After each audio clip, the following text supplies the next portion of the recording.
Welcome to Down to Earth Astrology and Primal Girl Wellness. This is Miss Jenny, and I am your astrologer.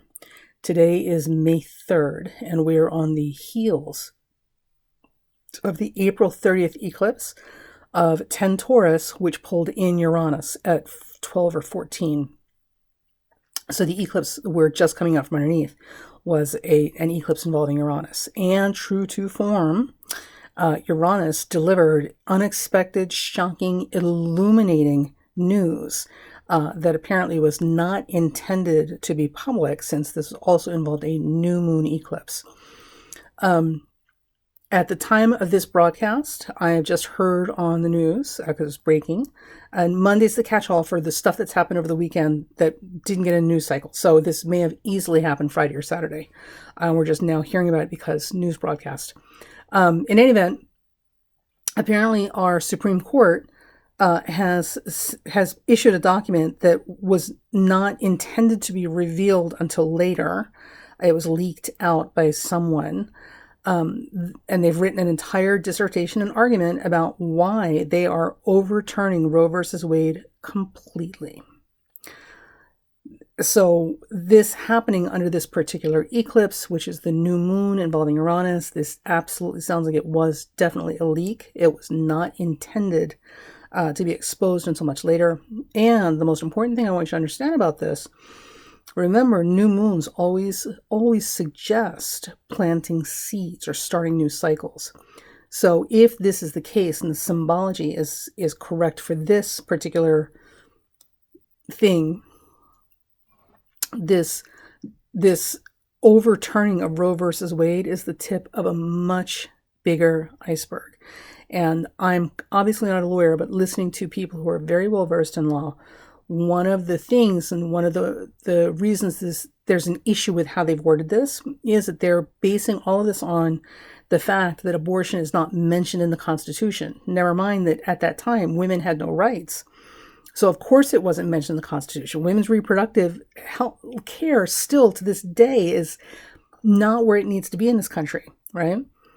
So imagine that back in that day, like there was just no discussion of childbirth and women and reproduction. Anyway, so they're saying that it's not in the Constitution and therefore blah, blah, blah. But what this lawmaker also pointed out is that there's another case that was on a similar level in terms of legal issues, right? With Roe versus Wade and Brown versus Board of Education. And it has everything to do with your right to privacy as a married couple. So there's a lot more going on, because if they overturn Roe versus Wade based on these weak, made-up arguments they're putting in this thing, 10 pages apparently it was, what that also means is they're literally going to be able to steamroll over everything else that we have in place, up to and including your rights to privacy as a married couple. You think this is a joke, but for those of you who are old enough, you might not have been paying attention. But back in the 1980s, there was a group called the Moral Majority. And before them, in the 70s, was Anita Bryant, who was very anti-gay. And then the 80s is the Moral Majority. And they had a war on pornography because they were convinced that pornography was the scourge of the earth and, destroying families and all family values crap, right? They lost, but not without a significant amount of cost to the taxpayer, because one of the things that also happened, this group, the Moral Majority, actually, we as taxpayers funded a special investigative group. So a group of old men in Congress literally were assigned the task of, ready? Watching hours and hours and hours of porn to see just how bad it really was. That was the Meese Commission, and that really happened. So we paid for that, by the way. We paid for that. So they lost. And like anybody with half a brain, one of the things that is that if you can't attack the building from the outside, then the only thing left to do is attack it from the inside. So they've spent multiple years since then reorganizing and planning a better strategy, which basically involves, instead of fighting with your senators or your congressmen, you just buy them. and you install them where they can make better and more effective decisions in your favor. And that's kind of where we're at right now. So this is all happening under these eclipses. Now we're heading into the May 15th, 25 degrees Scorpio eclipse. This is a particularly, this is a hell of an eclipse, and I'll tell you why. The reason this particular eclipse is going to be extremely potent and powerful, and maybe even a little dangerous, depending on how things play out and where it is involved, is first, this eclipse is going to set up a T-square to Saturn. A T-square, in and of itself, we know, amplifies the signal. So the eclipse is amplified signal. This is a super full moon. This is a full moon eclipse, which is the equivalent of a full moon on steroids. And it's in a T-square formation, which amplifies the signal even more. And it's making that T-square to Saturn, like the most painful, resistant position you can possibly find in a planet. And we've got next to Pluto, and we've got this T-square with the eclipse. So this is really going to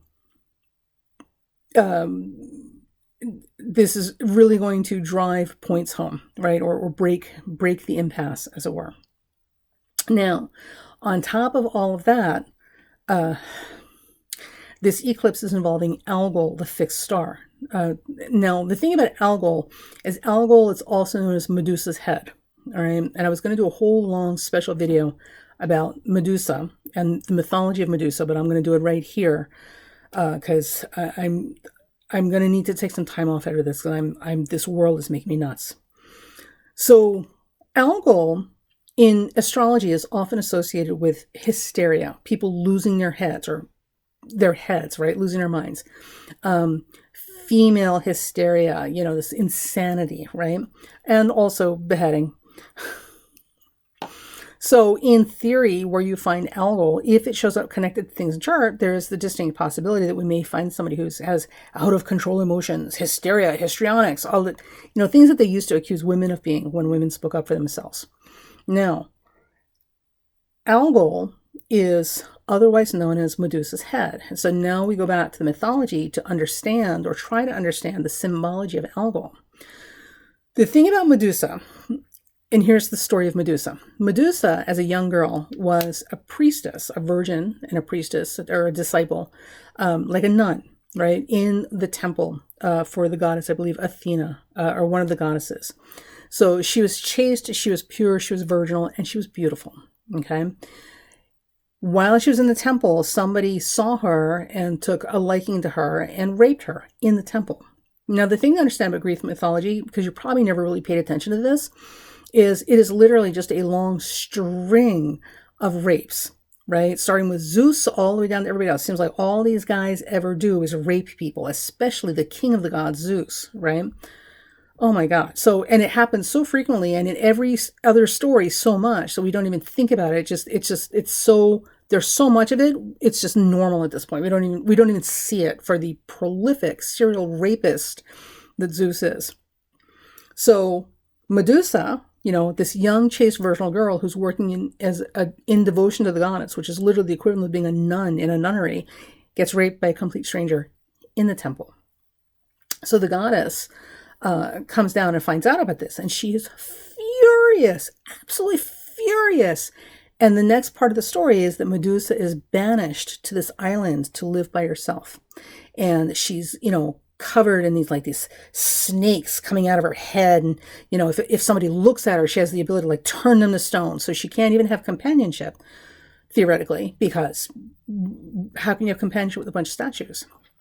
Now, living on this island alone while this is happening, there's a young man whose mother has just been taken hostage or kidnapped by this other man. Her husband has died.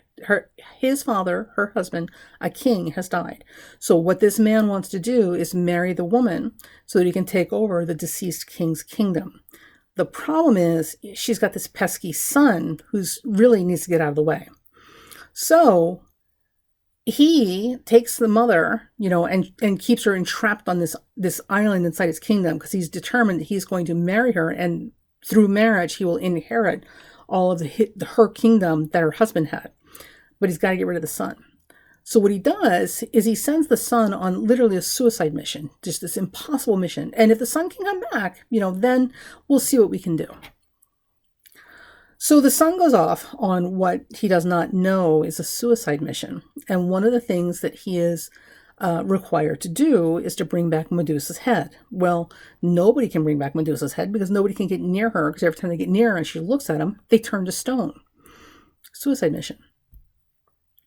So the boy goes out and he does, a couple of these deeds he's required to do. And at one point he finally comes upon the island where Medusa is, right? And he approaches Medusa. But because he has character and integrity, he's a good person, one of the gods or goddesses has taken pity on him and has explained to him, son, this is how you got to do it, right? And then explains that in order for him to do this, he's going to have to reflect Medusa's image back to herself so that she turns herself to stone, and then he can behead her safely and, bring the head back and rescue his mother, and, everybody's got a happy ending.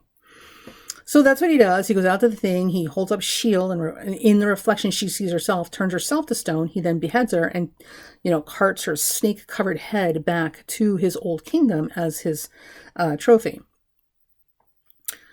And in the process of all of this, one of the rewards that he gets for accomplishing this, for saving everybody from her, is Medusa's head is now transformed and made into, the goddess Athena takes it and makes it into a shield. And this shield has supernatural power to protect. Okay. And that's where Medusa ends up, is back into the shield. So here's the thing I want you guys to understand about the story. And this all ties into Algol and the things that we're going to be dealing with in the course of this month. So historically, all of the Greek mythology, all the Greek stories, they're told by men over and over and over through generations. They're told by men. They're told through the lens of perception of men. And there's a lot men aren't seeing. Okay.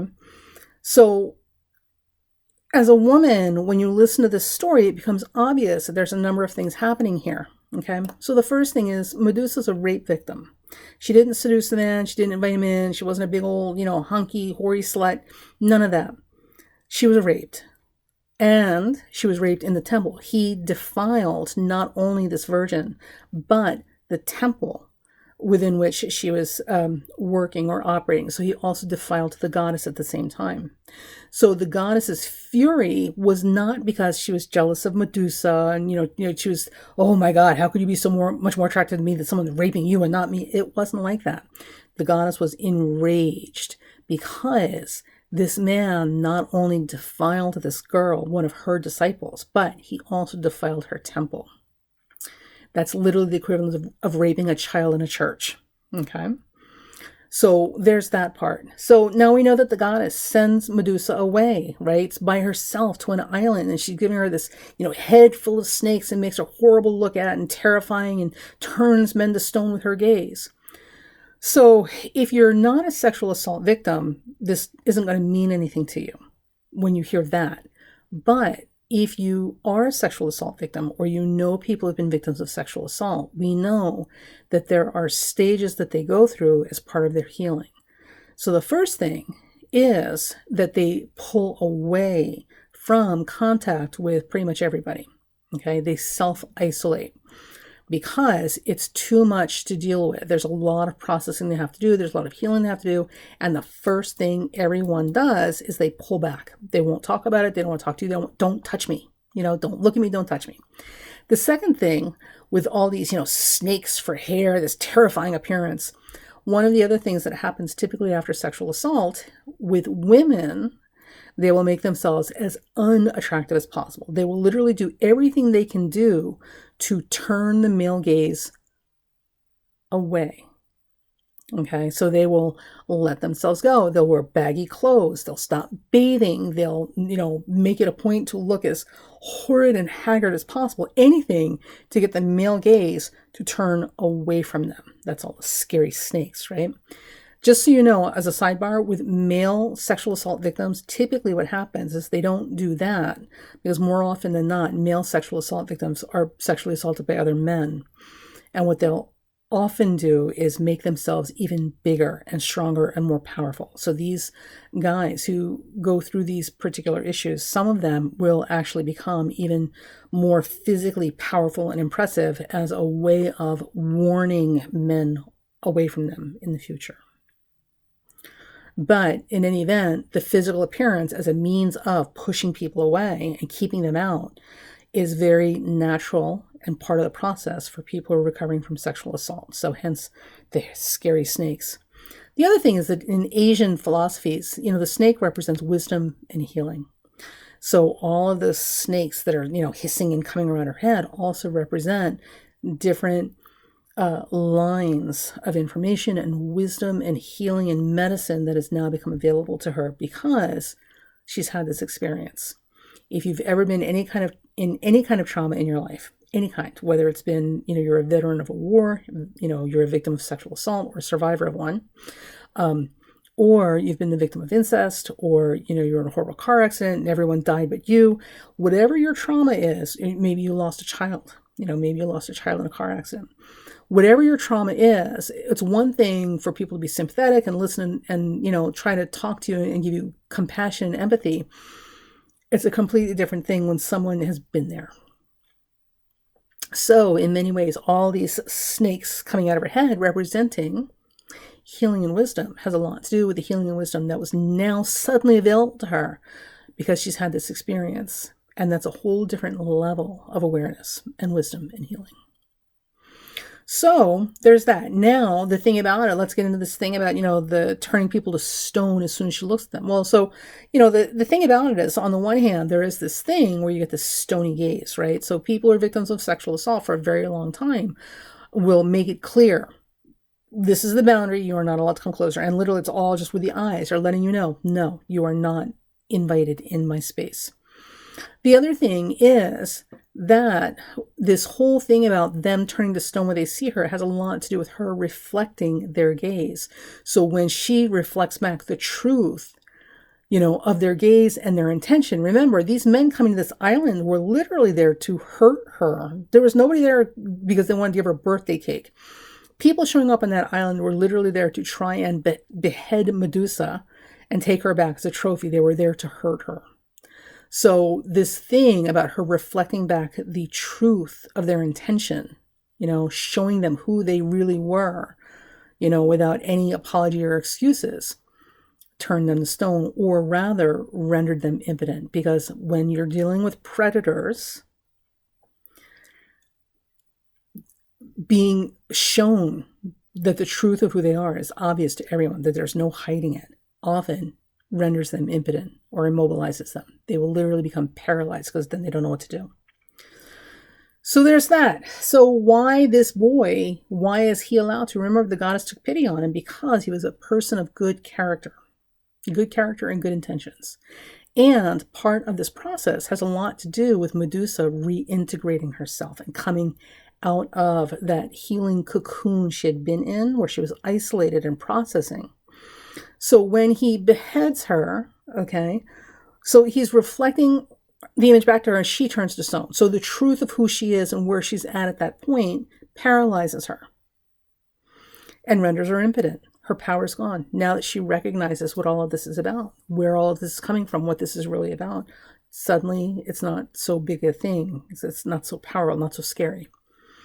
When he beheads her, what he's doing is he is disconnecting the over-analytical, overthinking part that has been ruling her life since the assault.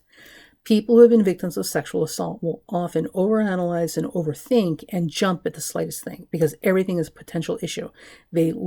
Anybody who's been a victim of trauma at any point in their life will overthink things. It's like the train kicks in because it's a survival mechanism. So now you're looking for problems everywhere so you can avoid them, but it's constantly going. Literally, the crazy train is going all the time. So him beheading her literally has cut her off from the crazy train. He's disconnected that overthinking mind of hers. Okay.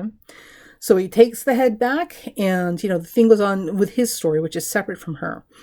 But her head being put back into the shield okay, and becoming part of the shield that now has supernatural superior powers in terms of protection, you know, is very much about Medusa becoming reintegrated with herself and the experience so that now she can become a champion and force of protection for someone else, for other people. And that, my friends, is the story of Medusa. Really, the story of Medusa and its connection with Algol. Now, the thing with Algol, now they've gone through the whole long story. The thing with Algol, one of the other things that's not talked about is that Algol it's not about female hysteria. It's not about people losing their minds. It's about female power. And that's probably why they don't want to talk about. Nobody wants to talk about female power, right? Nobody wants to hear about the feminists, the women's livers and all this, the suffragettes. There is a raw power in women that we are blessed and honored to have. Unfortunately, it has been a cross that we have to bear and a burden that we've had to deal with because for many generations, the world has not been right. The power has been weighing too heavily on one side and it's gotten carried away. And, this is where we're at now. So Algol in a chart will often show a source of either histrionics and losing your temper, but also it will show you female power, raw, primal female power. So when Algol is strong, Algol can often show wealth and success and power, but a lot of it has to do with female empowerment. Okay, so more so, it's luckier for women than it is for men because it's easier for women to access Algol or Medusa's energy. In men's charts, when Algol shows up, it will often show that the women in his life or significant women in his life are tremendously powerful figures. And there is a part of him that understands that on a very unconscious level or irrational level. Like there's no conscious words for it, but they get it. So there's a few other things with that I'm not going to get into because I don't want you guys running around looking for people with Algol and labeling them. But there are some famous artists that have had Algol strong in their chart, and it shows in their relationships. The women were very strong and powerful in the relationship and had a tremendous amount of influence and say about what was and wasn't going to happen. So it's some interesting stuff. So now let's come back to the eclipse. So this eclipse is pulling in Algol, which is the fixed star that has everything to do with wealth, power, and female power. Raw, primal, female power. Okay? And understand that there are very few planets and asteroids and fixed stars that we have that have any suggestion of women's presence to begin with, much less female power. So this is a very, very special, specific kind of thing. This particular eclipse involving Algol with Saturn, remember we've got that big old honking T-square here, could possibly indicate issues that have to do with female empowerment and or challenging the power balances or the power structures. So it could literally be an attack on women on a much larger level, or it could be women inflamed and angry and furious and becoming powerful as a group and in unison. And losing our collective heads together, which, given what we're looking at with this document that was just leaked from the Supreme Court, with those religious wackadoodles, may very well be it. So now, but the thing about it is we live on a globe. There's a whole big planet out there, and there are things happening all over the place, not just in the United States. I'm just using the United States because this just came up, and this is terrifying. This is terrifying because it's not about abortion or abortion access. This is just the tip of the iceberg. Remember, they're talking about banning abortion with no exceptions. Is giving birth to that baby going to kill you? Too bad. You're going to have the baby. Did you get raped and end up pregnant against your will on top of being raped? Too bad. You're going to have the baby. What? What's that you say? This was incest that you didn't consent to, and you're like 9 years old or 20, right? And you're going to about to have a kid, like you're pregnant with your uncle, brother, daddy's kid? too bad, you have the baby. This is literally like the blanket refusal for abortion, safe medical abortion, legal abortion that they're putting in place. This is not about abortion. This is about something much, much bigger. You watch. I'm not going to get into it here because we'll be here all day. And honestly, if you actually cared, you would know. You would look it up yourself. So I will spare you the lectures and the history lesson. So with that said, we can all expect the middle of this month to be particularly dicey, more than a few tears inducing, certainly legendary in terms of the potential loud, passionate, like, this is it, buddy, this is it kind of response. So pick your fights wisely. And if I were you, I probably wouldn't pick a fight at all. If you have to side on the side of anybody right now, I would side on the side of women, because it was a woman that gave birth to you and brought you into this world. It is through her body and risking her life that you're here. Okay. And her choice of who your father was going to be. Like, we all have a lot to thank our mothers for. So if you have to choose a side, choose on the side of women, because instinctively women know, what's the right thing to do. Women don't walk off and abandon their babies in nearly the amount of numbers men do. So forcing women to give birth against their will is not ideal. That's not the side you want to be on. All right. Now, the other thing about this particular eclipse is, and I want you to make a note of this. So Jupiter has just moved into Aries. So again, very simplistic, foot soldier, the might makes right kind of mentality. Because Jupiter in Aries is very much about combative, young male energy, very testosterone kind of thing. At the same time, Mars and Neptune are in almost exact conjunction. Now, Mars and Neptune are trining the moon. So that helps a little bit, but trines can also make things a little too easy. With Mars and Neptune together in Pisces, this is a good combination in a natal chart in certain circumstances. In this eclipse chart, what this does show us with Mars and Neptune together in Pisces is the tendency to be in our own little world, our own little fantasy island. So one of the challenges that we're going to have during this eclipse with Algol is that some people, or everyone, they're all going to be in their own little bubble, right? They're literally not going to hear or see what you're talking about because they only see this, right? And the more self-righteous they are, Jupiter and Aries, right? Mars and Neptune and Pisces, the more self-righteous they are. And here's the key word, the more focused on moral or religious principle, okay, they are, the more delusional they're being. And the reason I say that is Jupiter and Aries, Jupiter is at religion. It's the church. Mars and Neptune is about delusion, right? These fantasies about, being a martyr, and all that sort of stuff. So be careful out there, but understand that when we get to this eclipse, it's particularly ugly. Now, there is the possibility that there are some really good things that come out of this for you as an individual. So hang on to that, because remember, Algol also represents wealth and power, okay, along with female power. So there is the possibility that you may have a stroke of luck, or some powerfully positive thing landing in your lap. Maybe the goddess has found something very exceptional about your character, and she's going to give you the thing that you need so that you can succeed above and beyond everybody else. But the question, of course, to ask yourself is, are you of good character? Do you have integrity? And we'll see. We'll see. So that's it. I'm sorry this eclipse report is not more like, and the moon is moving through Scorpio and blah, blah, blah, and trining this and squaring that.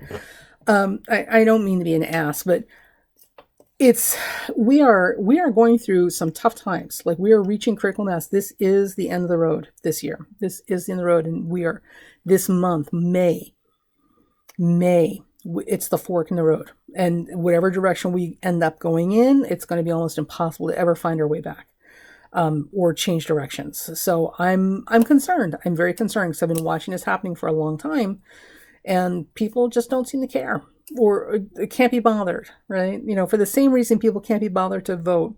People can't be bothered to know their history, or to anything. Like, it's just whatever, Kardashian culture. And, you know, it's just, I'm I am unable to make this entertaining and fluffy and light for you as much as I want to, because there are a lot of things that are very serious about this, and they certainly weigh heavy on my mind. And I can't even have kids. This doesn't even affect me, and I'm scared to death for other women, you know, and young men who are now going to find themselves becoming fathers much sooner and earlier than they expected, and probably with more than one woman, because we were all young ones. We know how this works. And if they get rid of abortion, I promise you they're going after birth control next. I promise you. So I'm going to stop because I'm going to get into a long lecture history lesson. So try to be kind with each other, stand and support women. We would not be anywhere without women. Okay?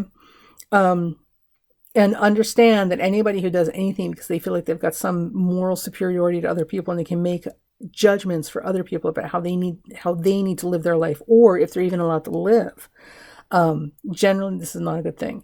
And if you have time, I would urge you to do your due diligence and look up some history. Give yourself a history lesson. Look for the Meese Commission and the Moral Majority and Anita Bryant and the 1970s and 1980s and the war on pornography, because everything you need to know about what's going on right now is coming from that bad seed back then. And this eclipse may very well be the thing to blow it wide open and literally make it one or the other, you know, turn left, turn right, and you're never coming back this way again. So there you go. I may or may not be on for the June horoscopes or anything else this month. I'm at my limit. I'm just at my limit because nobody cares if you're accurate in your predictions or not. Nobody cares if you're doing something serious with your astrology, like trying to improve something.